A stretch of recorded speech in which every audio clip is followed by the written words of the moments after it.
Welcome to my channel, audiobook. Even if you're on the right track, you'll get run over if you just sit there.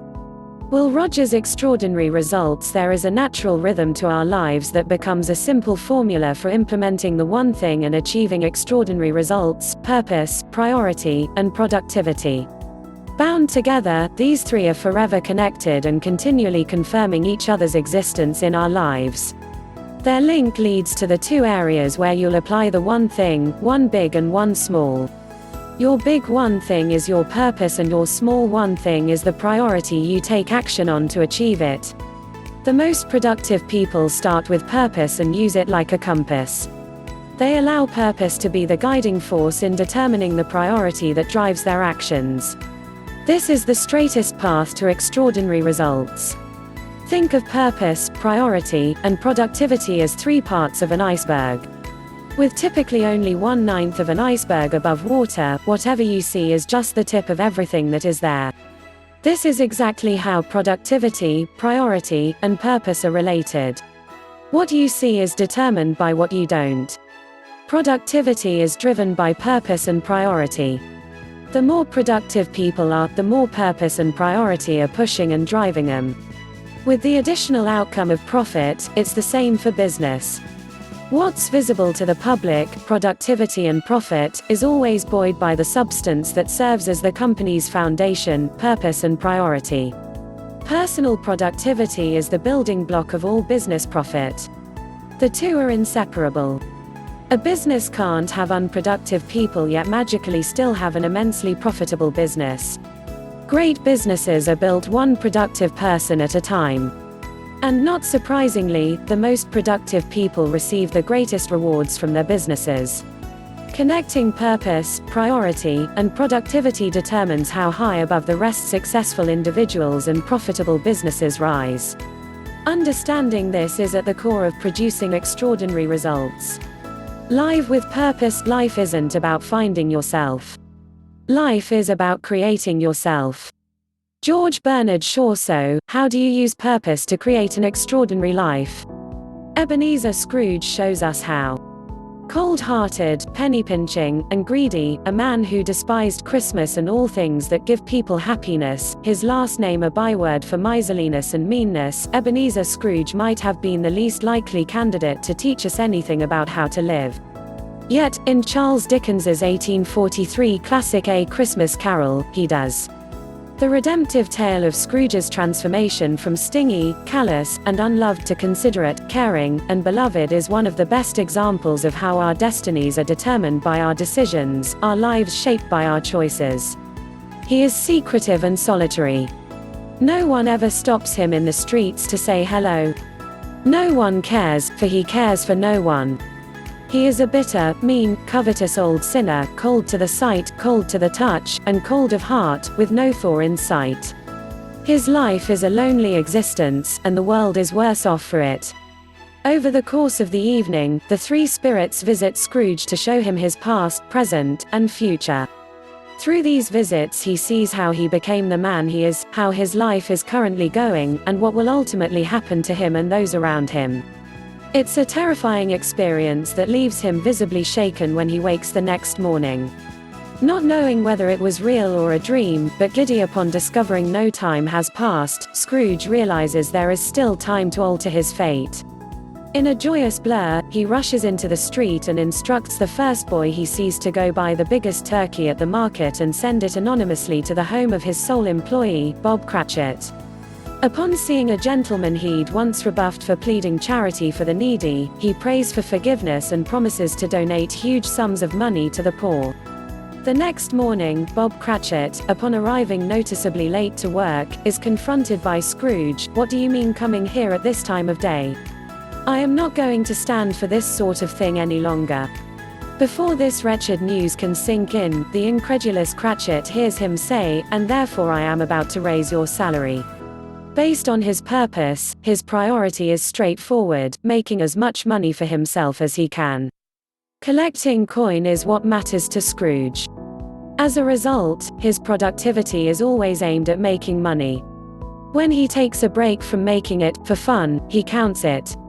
Earning, netting, lending, receiving, tallying, these are the actions that fill his days, for he is greedy, selfish, and unmoved by the human condition of those around him.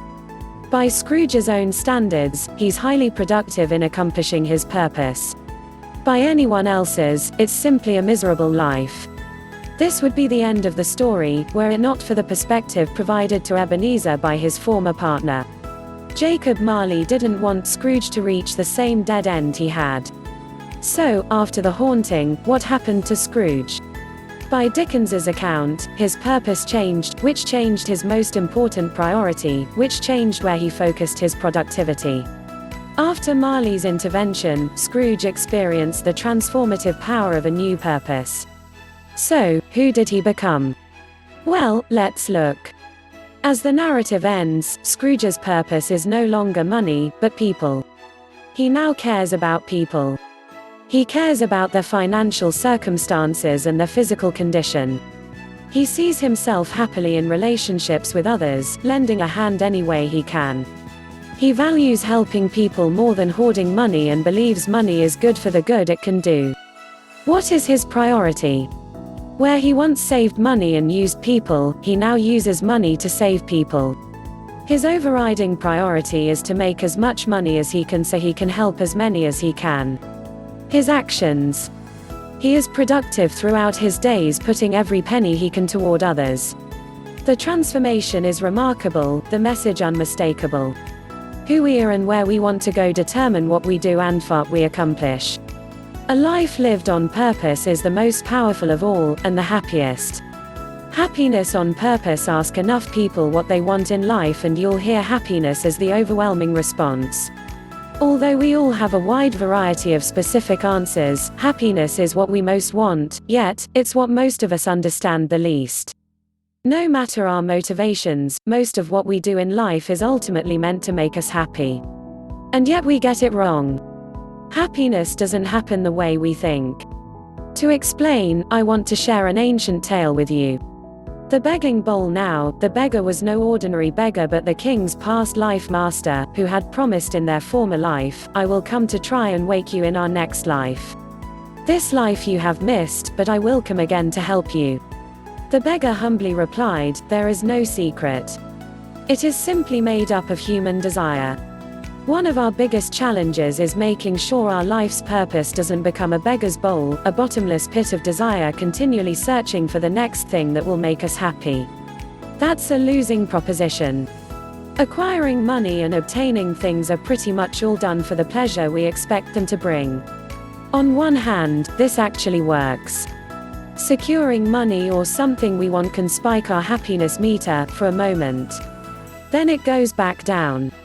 Over the ages, our greatest minds have pondered happiness, and their conclusions are much the same. Having money and things won't automatically lead to lasting happiness. How circumstances affect us depends on how we interpret them as they relate to our life. If we lack a big picture view, we can easily fall into serial success seeking. Why? Once we get what we want, our happiness sooner or later wanes because we quickly become accustomed to what we acquire. This happens to everyone and eventually leaves us bored, seeking something new to get or do. Worse, we may not even stop or slow down to enjoy what we've got because we automatically get up and go for something else. If we're not careful, we wind up ricocheting from achieving and acquiring to acquiring and achieving without ever taking time to fully enjoy any of it. This is a good way to remain a beggar, and the day we realize this is the day our life changes forever. So how do we find enduring happiness? Happiness happens on the way to fulfillment. Dr. Martin Seligman, past president of the American Psychological Association, believes there are 5 factors that contribute to our happiness: positive emotion and pleasure, achievement, relationships, engagement, and meaning. Of these, he believes engagement and meaning are the most important. Becoming more engaged in what we do by finding ways to make our life more meaningful is the surest way to finding lasting happiness. When our daily actions fulfill a bigger purpose, the most powerful and enduring happiness can happen. Take money, for instance. Since money represents both getting something and the potential to get more, it makes for a great example. Many people not only misunderstand how to make money but also how it makes us happy. I've taught wealth building to everyone from seasoned entrepreneurs to high school students, and whenever I ask, how much money do you want to earn? I get all kinds of answers, but usually the number is quite high. When I ask, how did you pick this number? I frequently get the familiar answer, don't know.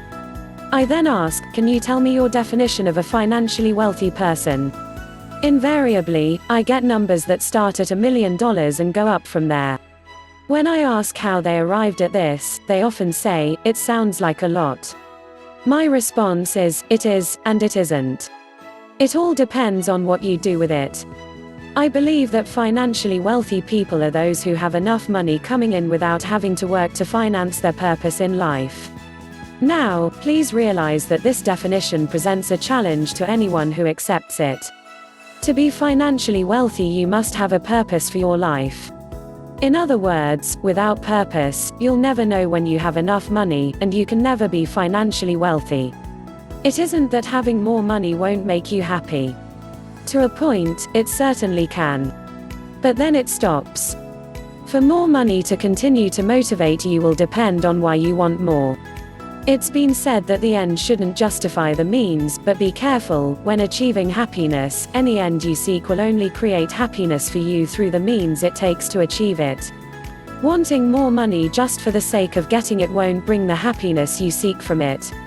Happiness happens when you have a bigger purpose than having more fulfills, which is why we say happiness happens on the way to fulfillment. The power of purpose. Purpose is the straightest path to power and the ultimate source of personal strength, strength of conviction and strength to persevere. The prescription for extraordinary results is knowing what matters to you and taking daily doses of actions in alignment with it. When you have a definite purpose for your life, clarity comes faster, which leads to more conviction in your direction, which usually leads to faster decisions. When you make faster decisions, you'll often be the one who makes the first decisions and winds up with the best choices. And when you have the best choices, you have the opportunity for the best experiences. This is how knowing where you're going helps lead you to the best possible outcomes and experiences life has to offer. Purpose also helps you when things don't go your way. Life gets tough at times and there's no way around that. Aim high enough, live long enough, and you'll encounter your share of tough times. That's okay. We all experience this. Knowing why you're doing something provides the inspiration and motivation to give the extra perspiration needed to persevere when things go south. Sticking with something long enough for success to show up is a fundamental requirement for achieving extraordinary results. Purpose provides the ultimate glue that can help you stick to the path you've set. When what you do matches your purpose, your life just feels in rhythm, and the path you beat with your feet seems to match the sound in your head and heart. Live with purpose and don't be surprised if you actually hum more and even whistle while you work. When you ask yourself, what's the one thing I can do in my life that would mean the most to me and the world, such that by doing it everything else would be easier or unnecessary? You're using the power of the one thing to bring purpose to your life. Big ideas. Happiness happens on the way to fulfillment. We all want to be happy, but seeking it isn't the best way to find it. The surest path to achieving lasting happiness happens when you make your life about something bigger, when you bring meaning and purpose to your everyday actions. Discover your big why.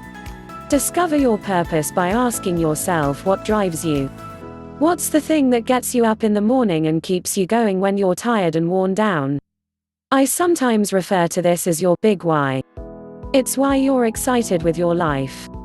It's why you're doing what you're doing. Absent an answer, pick a direction. Purpose may sound heavy, but it doesn't have to be. Think of it as simply the one thing you want your life to be about more than any other. Try writing down something you'd like to accomplish and then describe how you do it. For me, it looks like this: my purpose is to help people live their greatest life possible through my teaching, coaching, and writing. So, then what does my life look like? Teaching is my one thing and has been for almost 30 years. At first it was teaching clients about the market and how to make great decisions. Next, it was teaching salespeople in the classroom, during sales meetings, and one-on-one. Later it was teaching business classes. Then it became teaching high performers models and strategies for high achievement, and the last 10 years it has been teaching seminars on specific life-building principles.